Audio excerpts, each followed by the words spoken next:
Alhamdulillah alladzi anzala sakinata fi qulubil mu'minin liyazdadu imanan ma'a imanihim. Asyhadu an la ilaha illallah wahdahu la syarikalah wa asyhadu anna Muhammadan abduhu wa rasuluh alladzi la nabiyya ba'da amma ba'du. Bapak dan Ibu solihin wa solihat yang saya hormati dan Allah rahmati,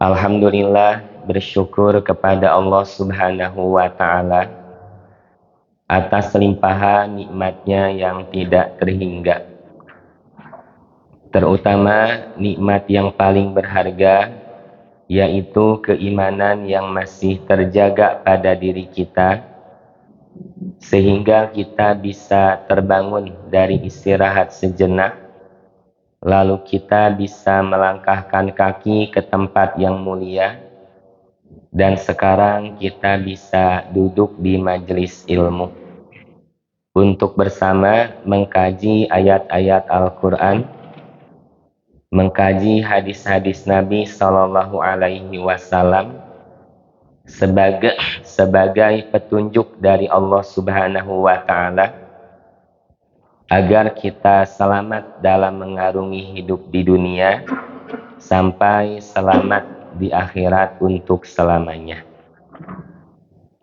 Bapak dan Ibu, pada pertemuan Ahad kali ini, guru kami Al-Ustadz Nurdin Sa'bana sedang ada acara keluar kota, maka beliau menugaskan saya untuk mengisi di kajian subuh kali ini. Semoga tidak mengurangi semangat jamaah sekalian, walaupun dengan pemateri yang berbeda. Hadirin ikhwatu iman yang Allah muliakan, tidak terasa waktu yang cepat berlalu. Sekarang kita sudah berada di hari ke-20 bulan Sya'ban. Kalau kita memperhatikan amalan Rasulullah Sallallahu Alaihi Wasallam, beliau itu sejak bulan Sya'ban sudah semakin meningkatkan amal ibadah, menggiatkan saum sunnah. Sebagaimana Aisyah radhiyallahu anha memberikan penjelasan bahwa saya, kata Aisyah, memiliki utang saum. Artinya ada saum qada yang harus diselesaikan. Fama astati'u an aqdiya illa fi Sya'ban. Dan saya tidak bisa untuk mengkodoknya kecuali pada bulan Sya'ban. Hal ini dikarenakan pada bulan Sya'ban Rasulullah Sallallahu Alaihi Wasallam semakin menggiatkan saum sunnah. Maka Aisyah menyelesaikan saum qada. Karena bagi seorang istri ketika masih ada suami, untuk saum sunnah atau saum qada harus atas seizin suami dalam pelaksanaannya. Nah hadirin, amalan Rasulullah Sallallahu Alaihi Wasallam ini menunjukkan kegembiraan beliau untuk bisa kembali bertemu dengan bulan Ramadan. Ada rasa gembira, ada rasa rindu untuk kembali bertemu dengan bulan yang penuh keberkahan di dalamnya. Maka beliau buktikan dengan peningkatan amal ibadah, lebih menggiatkan saum sunnah. Yang perlu digarisbawahi Bapak dan Ibu, tidak ada saum sunnah khusus pada bulan Sya'ban. Artinya saum sunnah yang bisa pula dikerjakan pada bulan yang lainnya. Namun di bulan Sya'ban lebih digiatkan. Kalau sekarang pun ada yang menyatakan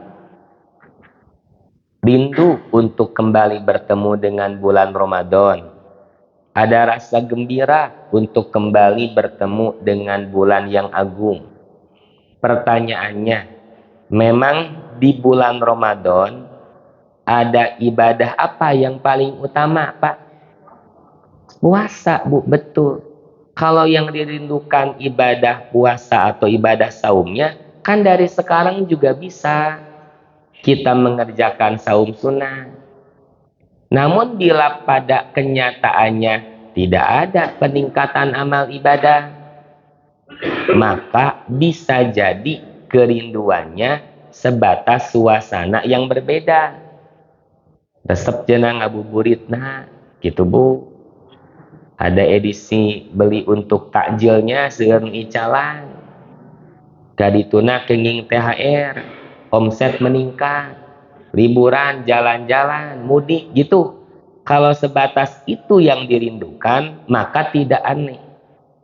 Semangat taat pada bulan Ramadannya hanya di awal-awal saja. Untuk selanjutnya, kembali disibukkan hanya mengejar keuntungan dunia semata, hingga lupa untuk menggapai maghfirah dan rahmat dari Allah Subhanahu wa Ta'ala. Nah, jadi untuk kita meningkatkan amal ibadah pada bulan Ramadan tidak bisa secara dadakan.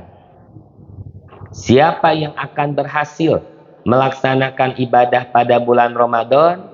Jawabnya adalah mereka yang dalam sehari-hari pun senantiasa memberikan ibadah yang terbaik untuk Allah Subhanahu wa Ta'ala.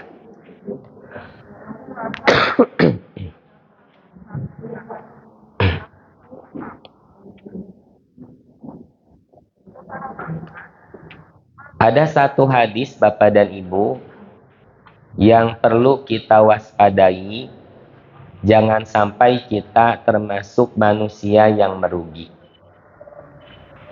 Rasulullah Shallallahu Alaihi Wasallam bersabda, "Rogima anfu rojulin."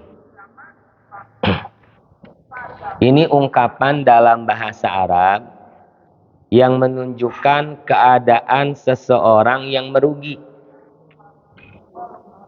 dan pasti akan menyesali diri. Rempahnya? Oh iya, baterainya habis, Bu.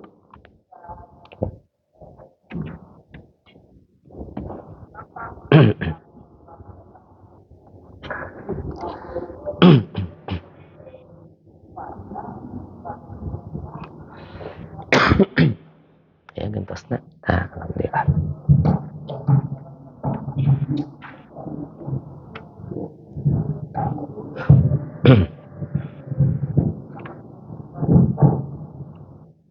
Nah, baik, saya ulangi Bapak dan Ibu ya. Ada satu hadis, Pak, yang harus kita waspadai. Jangan sampai kita menjadi manusia yang merugi.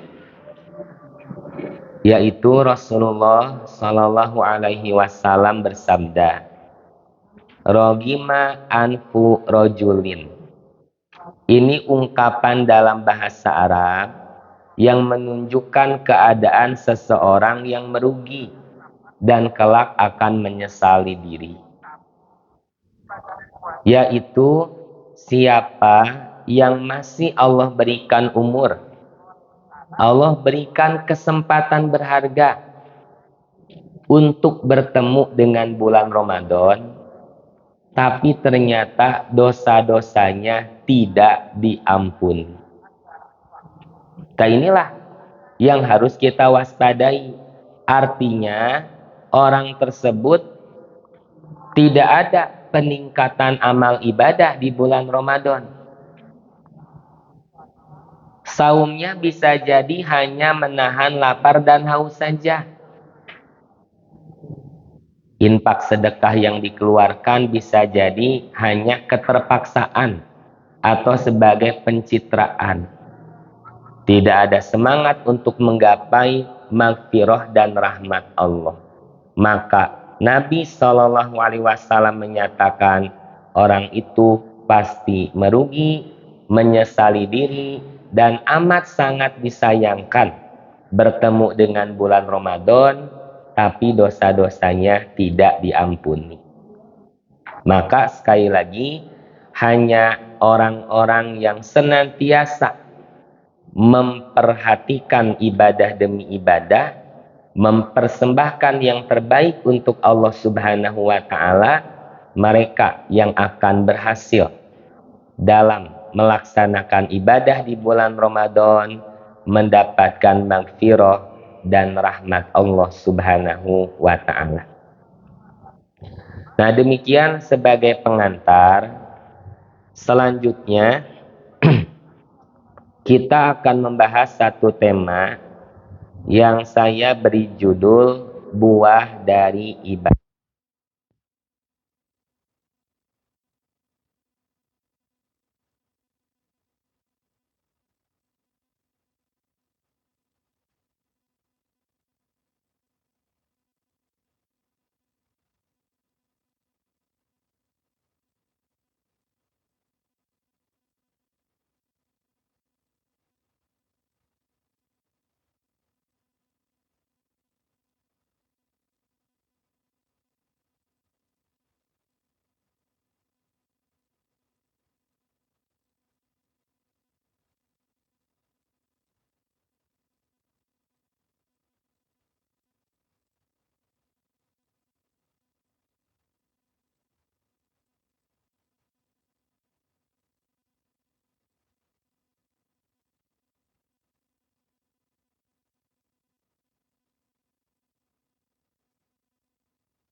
Dusta, penuh caci maki, penuh ujaran kebencian, maka belum benar-benar membaca Al-Quran yang membuahkan pengamalan.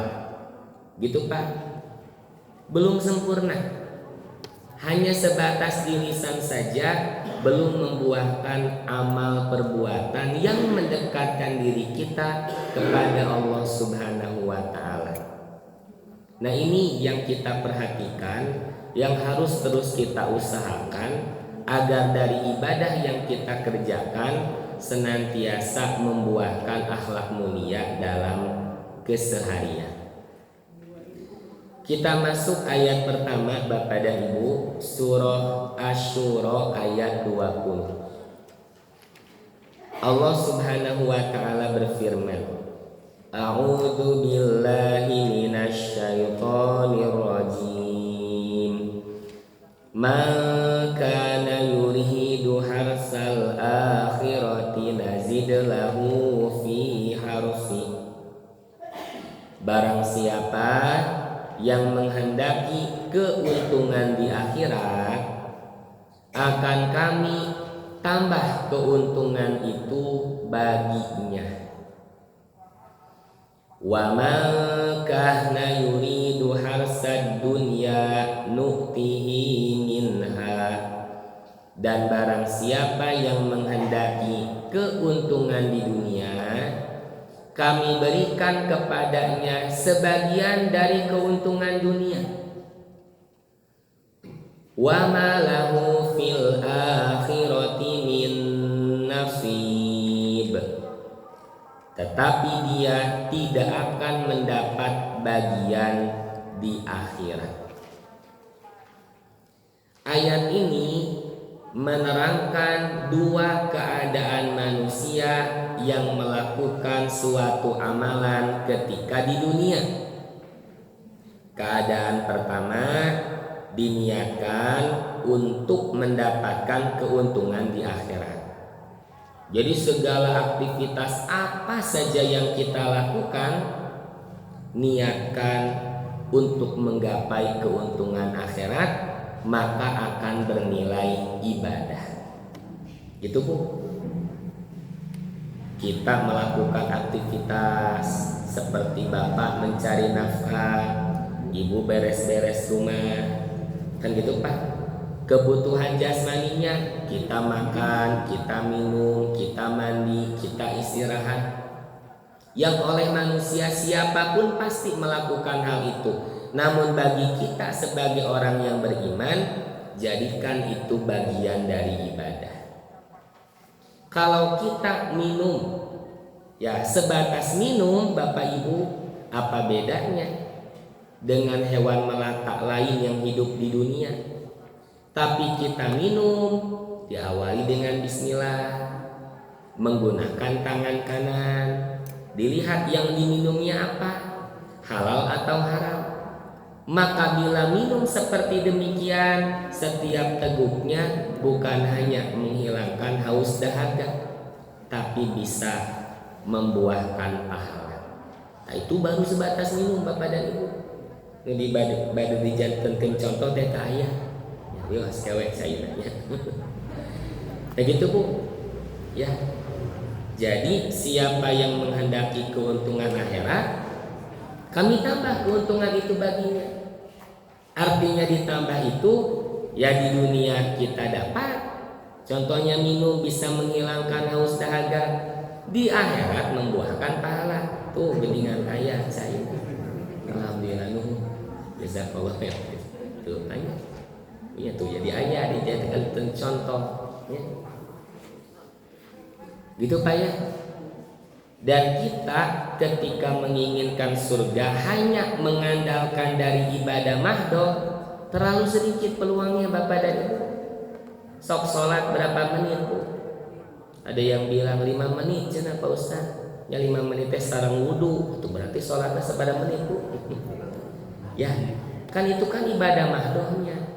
Tapi sholat yang sebenar-benarnya, setelah beres sholat, semua aktivitas kita tetap terjaga, gerak tubuh kita tetap terjaga sebagaimana ketika kita sedang sholat Pak. Kan saat sholat apa yang kita baca mengikuti aturan ya Pak ya. Maka selepas sholat pun lisan harus tetap terjaga. Ketika kita sedang sholat, gerak tubuh harus mengikuti aturan. Maka setelah sholat pun aktivitas apa saja yang kita lakukan benar-benar terjaga. Nah sebaliknya keadaan orang yang kedua melakukan aktivitas di dunia hanya untuk menghendaki keuntungan dunia saja. Di sini Allah menjelaskan, maka kami berikan kepadanya sebagian dari keuntungan dunia. Kenapa sebagian? Karena Allah sudah menetapkan takarannya berapa banyak tuh Bu. Jadi yang kita inginkan dapat dunia sebanyak-banyaknya, apakah didapat semuanya Pak? Kan tidak. Allah sudah menentukan takarannya, sudah ada ukurannya. Jadi kalau kita fokus mengejar akhirat, dunia mah pasti mengikuti. Tapi kalau tujuannya sebatas dunia, yang didapat sudah ada ukuran dan ketetapannya, kemudian di akhirat kita tidak akan mendapatkan apa-apa. Nah, ayat ini harus menjadi dasar dalam kita melakukan aktivitas sehari-hari. Pastikan dasarnya adalah untuk mengharapkan balasan dari Allah Subhanahu wa taala, maka apapun yang kita lakukan akan bernilai ibadah. Pastikan tertancap kuat dalam hati dan keyakinan, membuahkan dalam pengamalan kalimat hayatuna kulluha ibadah. Hidup kita seluruhnya hanyalah untuk beribadah. Dalam tafsir Al-Maraghi dijelaskan, di sini dicantumkan penjelasan dari Qatadah. Qala Qatadatu, Qatadah berkata, Innallaha yu'ti ala niyatil akhirah masya'a min amri dunya. Sesungguhnya Allah akan memberi berdasarkan niat akhirat apa yang Allah kehendaki dari perkara dunia.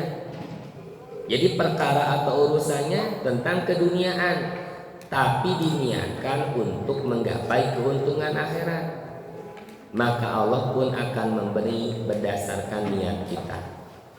Wala yu'ti ala niyati dunya ila dunya, dan Allah tidak akan memberi berdasarkan niat dunia melainkan hanya dunia saja. Nah, Bapak dan Ibu solihin wa solihat yang saya hormati dan Allah rahmati, mengenai ibadah di bulan Ramadan ada target-target yang harus kita capai. Jadi setiap akhir ayat-ayat tentang saum itu adalah tujuan yang Allah sampaikan dari ibadah-ibadah yang kita kerjakan pada bulan Ramadan. Dan ayat-ayat tentang saum itu hanya ada di satu surat. Surat apa, Bu? Al-Baqarah. Mulai ayat 183 sampai 187. Ibu bisa merasakan tidak? Ini bentuk kemudahan yang Allah berikan. Jadi saat Bapak Ibu mau melihat, mau mengkaji atau mempelajari ayat-ayat tentang saum, sudah ada di satu tempat. Di Al-Baqarah ayatnya pun berurutan. Artinya penempatan ayat saja Allah sudah memberikan kemudahan. Setiap akhir ayatnya itu merupakan maksud atau tujuan dari diwajibkannya saum pada bulan Ramadan. Yang pertama apa Pak? La'alakum tattaqun, agar kalian bertakwa. Yang kedua, in kuntum ta'lamun, jika kalian mengetahui. Artinya target pertama kita harus menjadi orang yang bertakwa. Yang kedua, kita harus mengetahui. Dan untuk kita punya pengetahuan dasarnya adalah ilmu. Itu. Yang ketiga, la'alakum tashkurun, agar kalian bersyukur. Yang kelima apa Pak? Yarsyudun, kita mendapatkan bimbingan, mendapatkan petunjuk. Dan yang terakhir di ayat 187, la'allahum yattaqun, agar mereka bertakwa. Jadi takwa untuk diri kita sendiri, dan kita pun harus mentakwakan orang lain. Mereka yang ada di sekitar kita pun harus menjadi orang yang bertakwa, dengan kita pertama kali dulu menjadi hamba Allah yang bertakwa. Begitu. Nah, sekarang kita akan lihat di antara sifat orang yang bertakwa adalah meyakini ada Allah yang selalu mengawasi. Walaupun seorang diri tidak berani melakukan perbuatan dosa, karena keyakinan adanya malaikat pencatat yang senantiasa membersamai. Itulah yang disebut dengan muraqabah. Dalam kitab Jami'ul Ulum wal Hikam diterangkan, Al-Haris Al-Muhasibi berkata, muraqabah itu ialah ilmul qalbi bi qurbi rabbi, keyakinan hati akan kedekatan dengan ilahi. Nah ini Pak, jadi muraqabah diantara buah dari ibadah. Muraqabah merupakan salah satu sifat hamba Allah yang bertakwa. Nah, bagaimana kita bisa memiliki sifat muraqabah? Dan ini dipastikan harus ada Bapak dan Ibu. Jadi kalau muraqabah ada pada diri kita, itu pahala udah pasti Allah berikan. Dan di antara bagaimana cara kita memiliki sifat muraqabah, yakni buah dari ibadah saum yang kita kerjakan. Saat kita saum Bapak dan Ibu, kita menahan lapar dan haus. Walaupun di rumah seorang diri makanan ada tersedia, ibu buka kulkas mau minuman apa lengkap ada di dalamnya. Walaupun seorang diri kan kita tidak berani makan dan minum.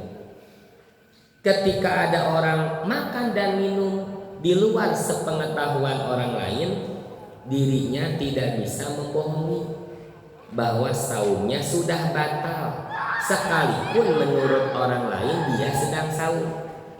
Kan begitu Bapak Ibu. Terus ketika saum keyakinan kita seperti demikian, maka harus menancap kuat dalam diri kita keyakinan ada Allah yang selalu mengawasi, ada malaikat yang senantiasa membersamai. Walaupun seorang diri kita tidak berani melakukan perbuatan dosa. Kita lihat hadisnya riwayat Imam Al-Bukhari dari Abu Hurairah radhiyallahu anhu, sesungguhnya Rasulullah sallallahu alaihi wasallam bersabda, "Asyamu junnatun." Saum itu adalah perisai, tameng atau pelindung. Maksudnya adalah tameng, perisai, penjaga diri kita dari azab neraka. Karena saum sebagai perisai, maka kita harus menjaga ibadah saum kita. Gitu. Jadi saum seperti apa yang akan menjaga diri kita dari azab neraka? Lanjutannya, fala yarfus, janganlah kamu berkata kotor, rofas, gitu. Janganlah berkata kotor, jorok. Rofas itu kata-kata yang membangkitkan syahwat, gitu. Kata-kata pornografi yang berujung kepada perzinahan.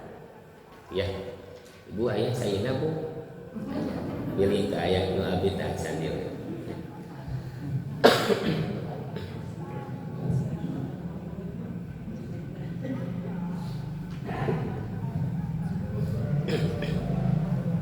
Itu Pak ya. Jadi sekali lagi, bagaimana agar saum kita bisa menjadi penjaga dari azab neraka? Yang pertama, kata Nabi, fala yarfus, janganlah bertutur kata yang jorok, yang kotor. Arofas itu bermakna juga bercampurnya suami istri Bapak Ibu.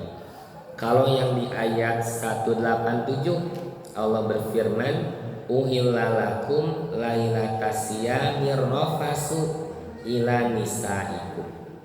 Sekarang dihalalkan bagi kalian di malam Ramadan untuk arafas, bercampur suami istri. Nah di sini Nabi melarang kita fala yarfus, maka jangan bertutur kata yang jorok.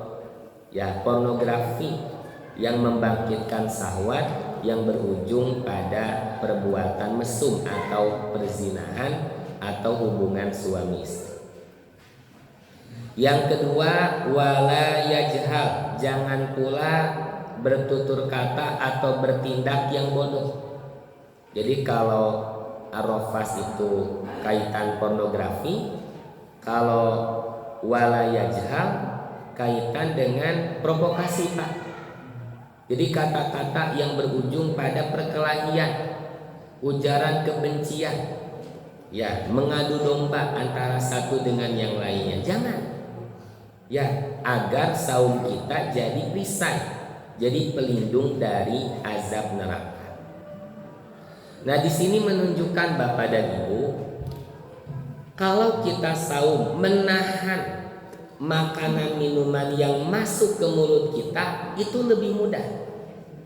Anak kelas 2 SD saja sudah banyak yang tamat puasanya sampai maghrib. Kalau hanya menahan sesuatu yang masuk ke mulut, baik makanan atau minuman. Yang sulit itu menahan atau menjaga kata-kata yang keluar dari mulut kita. Itu mah lebih sulit Bapak dan Ibu. Ya, tiap ningali nanaon teh hoyong ngomel we gitu. Mulutnya diam tapi jempolnya beraksi terus kan gitu. Tah, sedang sauma harus benar-benar dijaga Bapak dan Ibu. Karena sesuatu yang paling sulit dijaga dan dikendalikan di dalam tubuh kita diantaranya lisan.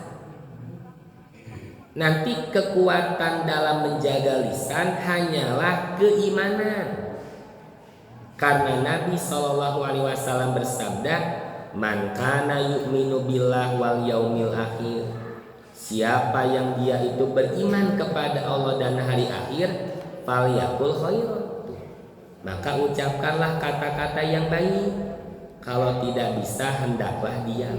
Artinya penjaga utama agar lisan kita keluar kata-kata yang baik hanyalah keimanan.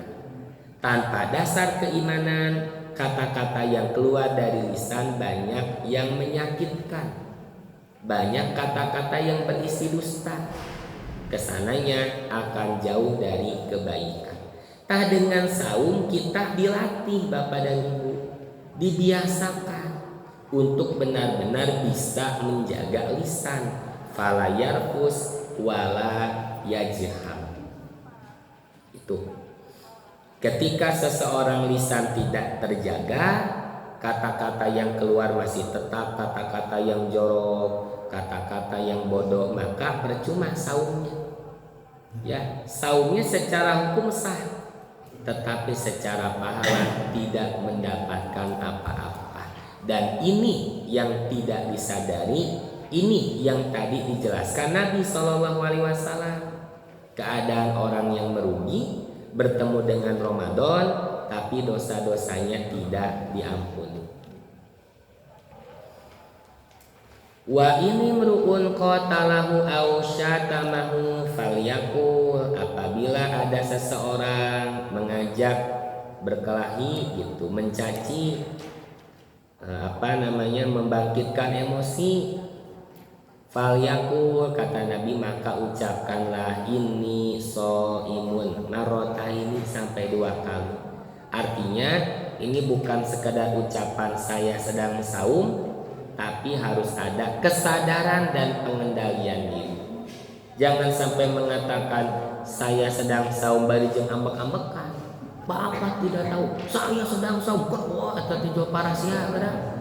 Mengatakan saya sedang saum. Nah, maksudnya apa? Kesadaran dan pengendalian diri. Oh, saya kan sedang saum ya. Masa dia mau saya lawan? Masa kata-kata yang keluar kebencian gitu. Kesadaran dan pengendalian diri. Waladhi nafsi biyadihi, demi Allah yang diriku ada pada kekuasaannya. La khulufu famis shaimi atyabu indallah ta'ala min rihil miski. Sungguh bau mulut orang yang saum itu atyabu lebih harum, lebih baik, lebih wangi. Indallahi ta'ala. Nah ini Pak yang harus digarisbawahi. Lebih wanginya di sisi Allah Ta'ala. Gitu. Jadi di sisi sesama kita mah harum bau Pak. Anggar we bau gitu. Ya. Jadi ketika kita sedang saum, mulut tidak digunakan untuk mengunyah makanan, itu bau mulutnya lebih meningkat Bapak Ibu. Bisa dirasakan Pak? Ya. Makanya ada sahabat menerangkan ketika Nabi SAW saum, beliau lebih sering bersiwak. Jadi tidak batal sikat gigi, namun perlu hati-hati. Gitu, hati-hati. Artinya apa? Nabi pribadi yang selalu memperhatikan penampilan diri. Sosok yang demikian bersekat. Piresepen pikabitaeun we pokona mah. Nah, maka di sini bagi yang saum harum mulutnya wangi itu indallahi ta'ala, di sisi Allah Ta'ala. Adapun di sisi di antara kita mah tetap harus dijaga karena baunya meningkat. Gitu ya. Nah, kenapa wangi mulutnya lebih baik, lebih harum di sisi Allah? Bahkan di sini min rihil miski dibandingkan harumnya minyak wangi. Gitu. Karena yatruku ta'amahu, dia meninggalkan makanannya, wasyarabahu, meninggalkan minumannya, wasyahwatahu, meninggalkan sahwatnya, karena aku, kata Allah. Inilah pembatal saum Bapak Ibu 3: makan, minum, dan berhubungan suami istri. Itu. Jadi meninggalkan itu semua karena siapa? Karena Allah. Bukan karena tidak ada makanan, nggak ada minuman. Bapak misalnya tidak ada istri, bukan karena itu. Makanan minumannya ada tersedia, gitu.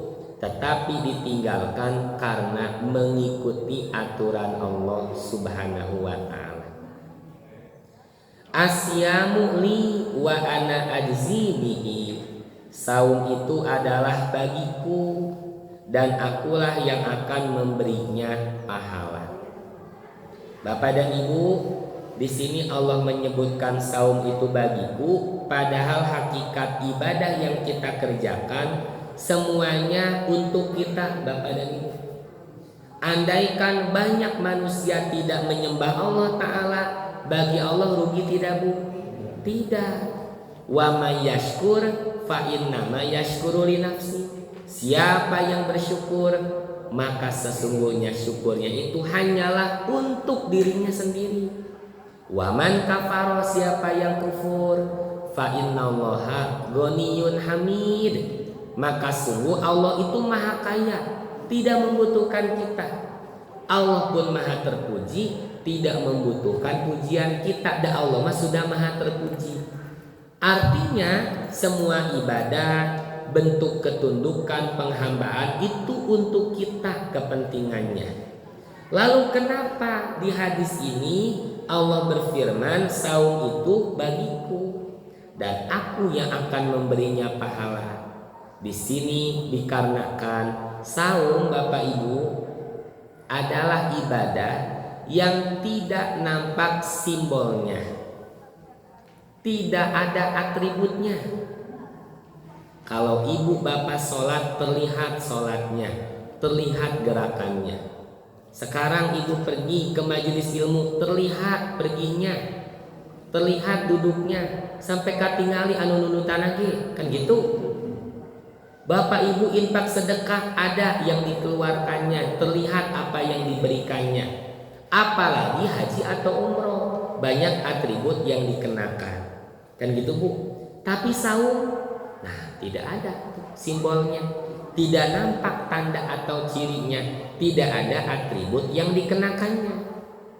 Makanya ketika di siang hari bulan Ramadan kita tahu dia si fulan seorang muslim, kan kita pasti berbaik sangka, oh si bapak nuju saum.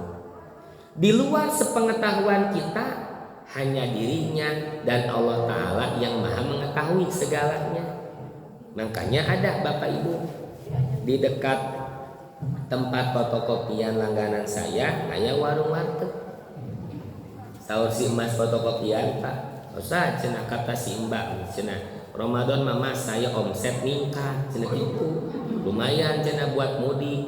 Nah Ustaz cenah Ramadan tapi malah banyak di luar mah juga sepi dah godeng ditutupan pas dibuka tuh wah eta teh pilu. Kenapa omset Mbak warteg ningkat Bu? Kan pulang ke rumah judulnya puasa, sebabnya judulnya puasa, dari rumah judulnya puasa gitu ya, di luar rumah nyimpang tuh ke warteg, kan begitu ya. Bagaimana kalau seperti demikian? Ya jelas Bapak dan Ibu, dosa atau pelanggaran besar, dosa besar tuh ya. Dan di sini menunjukkan pulang ke rumah bisa jadi menurut istrinya, anak-anaknya, wah sedang puasa suami saya, cepat-cepat menyiapkan untuk buka.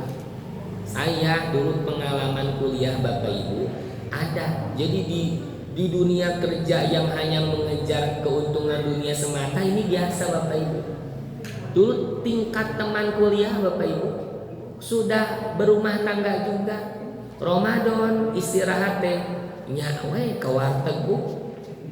Saya teh penasaran nanya, ai dirinya pulang ke rumah kumaha caritana? Nya judulnya masih puasa tuh gitu. Punya saya minta budak puasa. Ah atuh kenapa teh? Nah atuh bisa. Jawabnya dah lapar atuh gitu.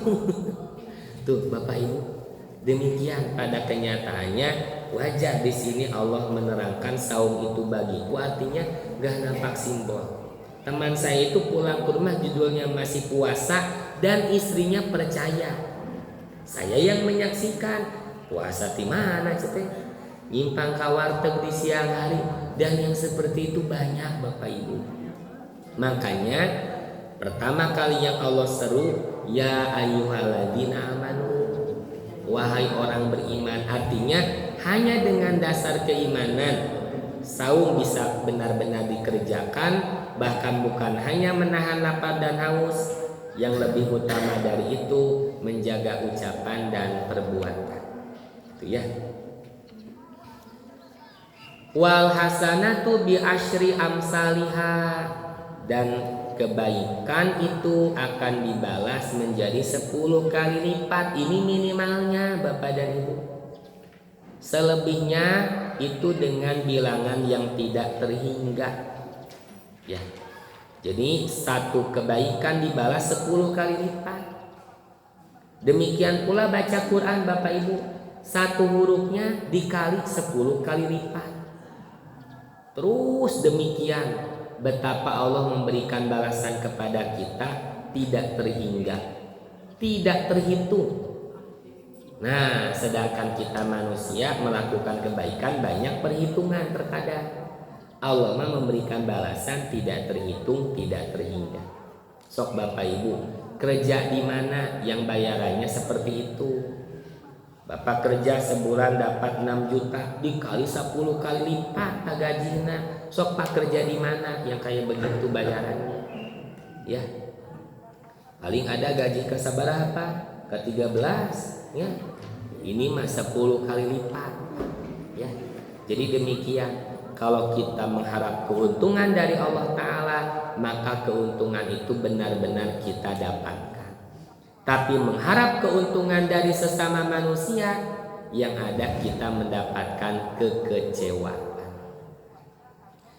Hadis yang tadi menunjukkan saum yang benar-benar akan menjadi perisai, gitu Pak, menjadi pelindung atau penjaga diri kita dari azab neraka. Maka saumnya perlu perjuangan, perlu kesungguh-sungguhan, bukan hanya menahan lapar dan haus saja. Inilah buah akhlak mulia dari saum yang kita kerjakan. Gitu. Kalau kita membuahkan akhlak mulia seperti di hadis ini, buah pahala udah pasti. Bahkan Allah memberikan dengan berlipat ganda. Hadis berikutnya, Dari Abu Zar, Jundub bin Junadah, dan Abu Abdurrahman Muaz bin Jabal radhiyallahu anhuma dari Rasulullah sallallahu alaihi wasallam qala, beliau bersabda, ittaqillaha haitsuma kunta. Bertakwalah kepada Allah di mana saja engkau berada. Gitu. Jadi ketakwaan bukan hanya pada bulan Ramadan. Gitu. Justru yang berhasil pada bulan Ramadan adalah mereka yang di luar bulan Ramadan pun selalu memperhatikan hubungan dengan Allah Ta'ala. Jadi bertakwalah di mana saja engkau berada. Wa'at bi'isai'atal hasanata tamhuha. Yang kedua, ikutilah perbuatan buruk itu dengan perbuatan baik, maka kebaikan itu dapat menghapus keburukan yang tadi. Artinya Bapak dan Ibu, setakwa-takwanya kita, tetap kita manusia, tempatnya salah dan hilang. Ada dosa yang pernah kita perbuat, maka saat ada kesalahan, kehilapan, jangan dilanjutkan salahnya, tapi ganti dengan kebaikan yang lebih banyak lagi. Inilah tobat yang sebenar-benarnya. Bukan hanya meninggalkan maksiat, tapi ganti maksiatnya dengan kebaikan yang lebih banyak lagi. Jadi kalau ada orang menyatakan, saya mah udah tobat, udah nggak lagi judi, nggak lagi mabok, tidak lagi mencuri. Kalau sholatnya bagaimana Pak? Sholat juga enggak, cenah. Ngaji juga, ya tidak begitulah. Kalau dulu sholat 5 waktu yang wajib berani ditinggalkan, sekarang kerjakan, tambah dengan sholat rawatibnya, dengan sholat sunnah yang lainnya. Itulah pengamalan dari apa yang Nabi sabdakan di hadis ini. Dan yang ketiga, wa khaliqin nasa bi khuluqin hasanin. Dan bergaulah dengan orang lain dengan akhlak yang baik, dengan akhlak yang baik. Dan akhlak baik merupakan buah dari ibadah yang kita kerjakan.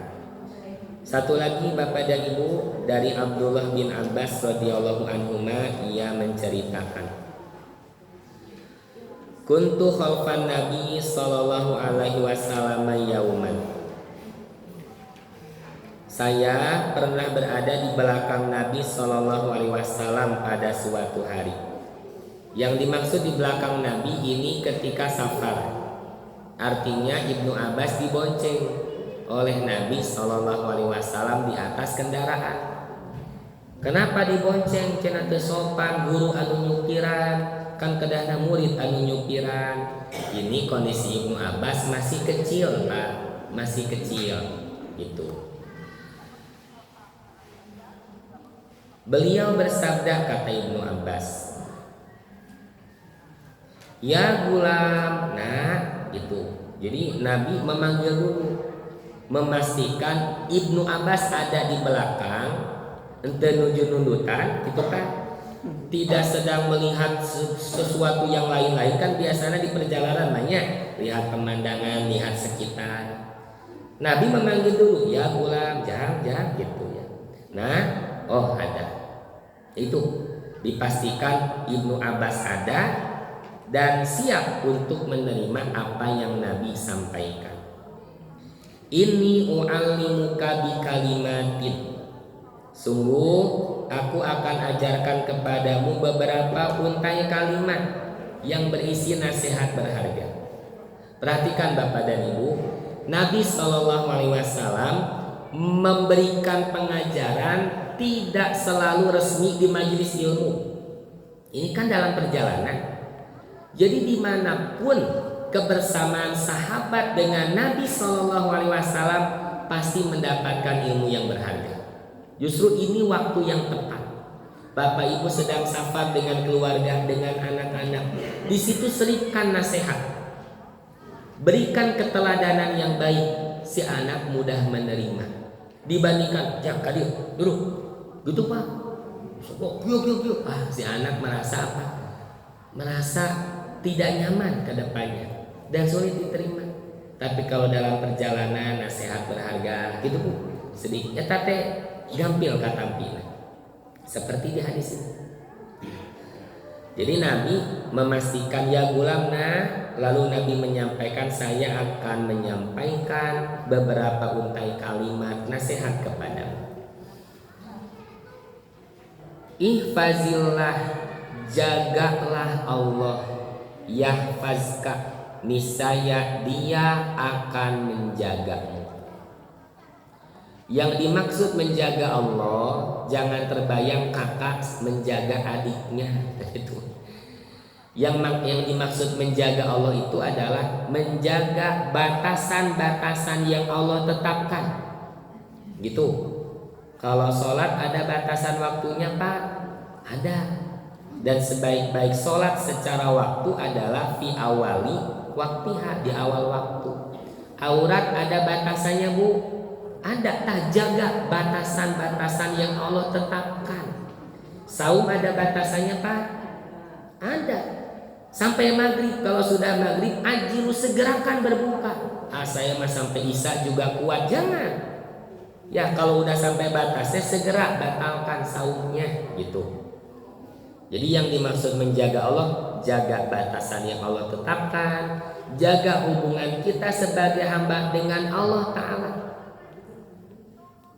Kalau kita sudah menjaga Allah, jaminannya Bapak Ibu, yahfazka, pasti Allah akan menjagamu, Allah akan menjaga kita. Nah ini yang disebut buah dari ibadah. Dimulai dari diri kita, menjaga batasan yang Allah tetapkan, menjaga lisan, menjaga perbuatan. Kalau sudah demikian, pasti Allah menjaga kita. Pak, saat kita bersama melakukan safar dengan seorang agnia, orang kaya, bager pisan, kita punya uang gak lebih, tenang Pak, dijamin untuk kendaraannya, penginapannya, makannya, hiburannya, kira-kira tenang tidak Pak? Bakal tenang. Oleh-olehnya juga Pak, tenang, disiapkan. Ya, kita bisa tenang saat ada yang menjaga dan yang menjamin mereka atau dia yang kita anggap agnia, orang kaya, orang punya kemampuan untuk melakukan itu semua. Itu baru kita menyadarkan kepada orang sudah setenang itu. Bagaimana kalau yang menjaga kita Allah yang maha kaya, Allah yang maha berkuasa? Kira-kira setenang itu atau lebih Pak? Wah, pasti lebih tenang. Kan itu, namun ini tidak diperhatikan. Nabi mengulangi lagi, ihfazillah, jaga olehmu Allah, tajidhu tujahaka, niscaya engkau dapati Dia di hadapanmu. Artinya mau apapun Allah berikan, karena Allah di depan kita. Idza sa'alta fas'alillah, jika engkau hendak meminta, minta kepada Allah. Minta kepada Allah, berharapnya kepada Allah. Adapun kerja atau usaha yang lainnya itu sebatas ikhtiar saja. Minta hakikat dan berharapnya kepada Allah.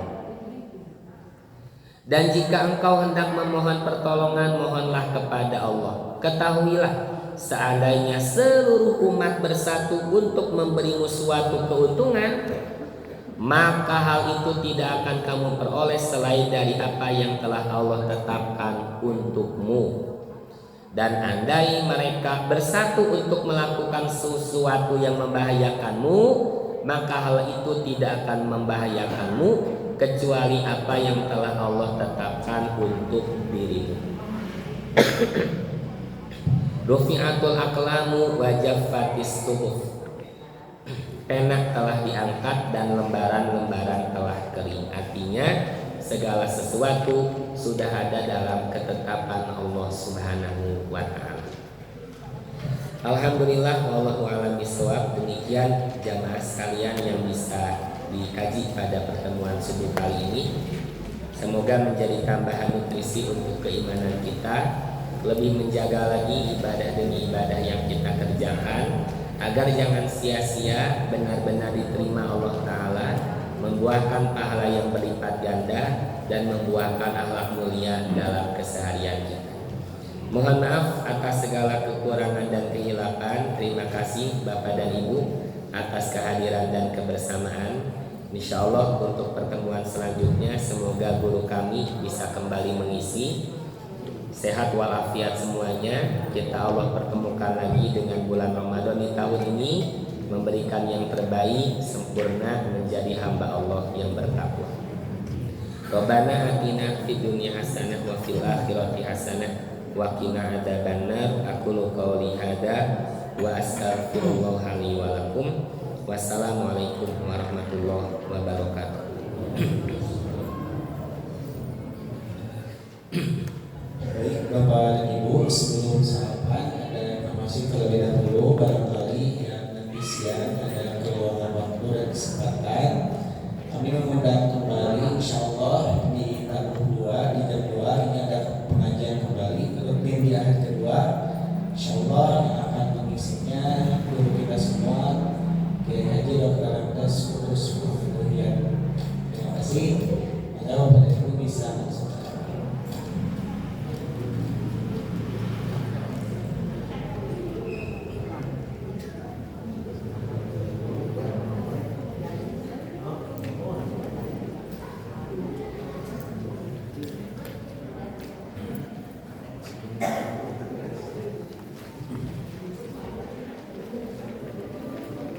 Acara PC nya senajimnya.